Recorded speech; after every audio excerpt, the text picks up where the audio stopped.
con Miguel Cifuentes. El turno ahora para Bien. Miguel Cifuentes.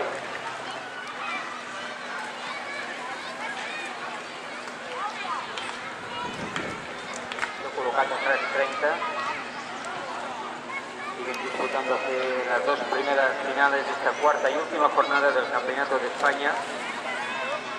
Salto con pértiga del listón situado a 3.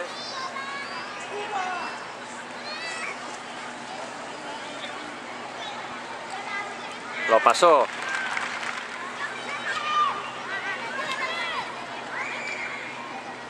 Miguel Cifuentes.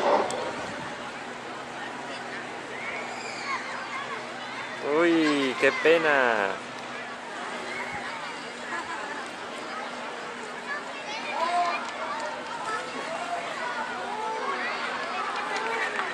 ¡Ay, Dios!